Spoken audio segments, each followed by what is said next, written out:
അനീഷാണ് ശരിക്കും പറഞ്ഞാൽ ഈ സീസണിലെ ഏറ്റവും നല്ല ബുദ്ധികേന്ദ്രം. കളിക്കാനായിട്ട് തന്നെ വന്നിരിക്കുന്നത് അനീഷാണ്.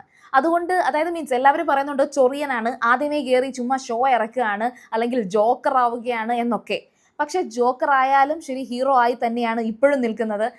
നെഗറ്റീവ് പറയിപ്പിക്കുക എന്ന് പറയുന്നത് തന്നെയാണ് അനീഷിൻ്റെ ഒരു സ്ട്രാറ്റജി എന്ന് പറയുന്നത്. എന്തെങ്കിലും പെർഫോം ചെയ്താലേ പുറത്ത് ഓഡിയൻസ് പോസിറ്റീവോ നെഗറ്റീവോ പറയത്തുള്ളൂ. അപ്പോൾ അനീഷിൻ്റെ കാര്യത്തിൽ എന്തൊക്കെയോ ചെയ്യുന്നതൊക്കെ നന്നായിട്ട് ഏൽക്കുന്നുമുണ്ട്. അപ്പോൾ ആദ്യത്തെ ഈ ഒരു എപ്പിസോഡിലും അതുപോലെ ഇന്നലത്തെ ലൈവ് എപ്പിസോഡല്ല ലൈവിലുമൊക്കെ അനീഷ് എന്തൊക്കെ ചെയ്തു എന്നും ക്യാപ്റ്റൻ ആയതുവരെയുള്ള കാര്യങ്ങളൊക്കെ നിങ്ങൾ മനസ്സിലാക്കി. എന്നാൽ മറ്റാരും ഫോക്കസ് ചെയ്യാത്ത രണ്ടുപേരെയാണ്, അതായത് ഒറ്റ മത്സരാർത്ഥിയായിട്ട് നിൽക്കുന്ന രണ്ടുപേരെയാണ് നമ്മുടെ അനീഷ് ഇന്ന് ഫോക്കസ് ചെയ്തിരിക്കുന്നത്. ഒരു ചെറിയൊരു സെഷനാണ് ലൈവിൽ സംഭവിച്ച ഒരു ചെറിയൊരു കാര്യമാണ്. പക്ഷേ എനിക്കത് ഭയങ്കര വലുതായിട്ട് ഫീൽ ചെയ്തു. കാരണം എന്ന് വെച്ചാൽ ഇപ്പം വരെയും ഈ പറയുന്ന ലെസ്ബിയൻ കപ്പിൾസിനെ ആരും തന്നെ അങ്ങോട്ടും ഇങ്ങോട്ടും ചോദ്യം ചെയ്യുന്നതോ അല്ലെങ്കിൽ അവർ സപ്പോർട്ട് ചെയ്ത് അടുത്തിരുന്ന് സംസാരിക്കുന്നതായിട്ടൊക്കെ തന്നെയാണ് കണ്ടത്. പക്ഷേ ഈ ബിഗ് ബോസ് വീട്ടിലുള്ള ഈ ബാക്കി പറയുന്ന 18 പേർക്കും, അനീഷ് ഉൾപ്പെടെ 18 പേർക്കും, ഈവൻ ഷാരിക ഇടയ്ക്ക് ഗേ ലെസ്ബിയൻ എന്നൊക്കെ പറയുന്നുണ്ട്. പക്ഷേ ബാക്കി അവിടെ അത്രയും ഉള്ളവർക്കും ഈ LGBTQ കമ്മ്യൂണിറ്റി എന്ന് പറയുന്നത് LGTV ആണ്.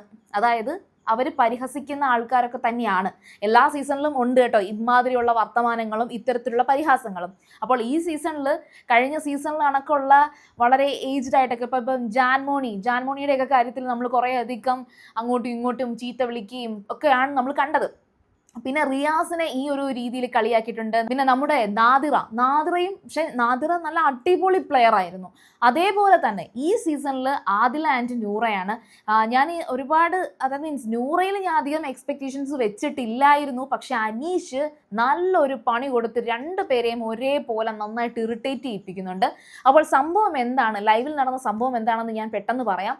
അതായത് അനീഷ് ആദിലെടുത്തും നൂറെടുത്തും പോയി ഡയറക്റ്റ്ലി പറയുന്നത്, നിങ്ങൾ രണ്ടുപേരും ഒറ്റ മത്സരാർത്ഥിയായിട്ടാണ് വരുന്നതെങ്കിലും എനിക്ക് അങ്ങനെ നിങ്ങളെ കാണാൻ സാധിക്കത്തില്ല. നിങ്ങൾ രണ്ട് വ്യക്തികളാണ്, നിങ്ങൾ രണ്ട് ഇൻഡിവിജ്വലാണ്.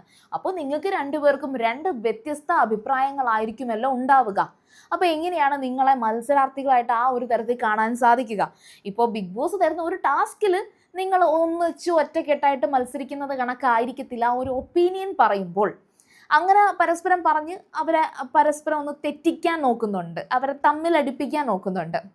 ഓൾറെഡി ബിഗ് ബോസിന് പുറത്തുള്ള കമൻസുകളിലൊക്കെ ആദിലയും നൂറയും ഈ ബിഗ് ബോസിന് തിരിച്ചു വരുമ്പോഴത്തേക്കും മിക്കവാറും രണ്ടായിട്ടായിരിക്കും വരുന്നത് എന്നുള്ള പറച്ചിലൊക്കെ ഉണ്ട്. അപ്പോൾ അതിൻ്റെ ആദ്യത്തെ പടിയാണോ ഈ 2ാം ദിവസം, അതായത് ബിഗ് ബോസിൻ്റെ 2ാം ദിവസം ഇതാണോ സംഭവിക്കുന്നത് എന്നുള്ളത് അറിയില്ല.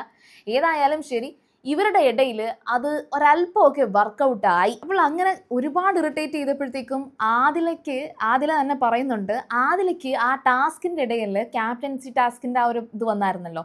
അപ്പോൾ ആദിലയ്ക്ക് ശരിക്കും പറഞ്ഞാൽ ശൈത്യയുടെ മുഖത്ത് തേക്കാനായിരുന്നു താല്പര്യം. പക്ഷെ നൂറയാണ് പറഞ്ഞത് അത് വേണ്ട, അനീഷിൻ്റെ മുഖത്ത് തേൽക്കാനായിട്ട്.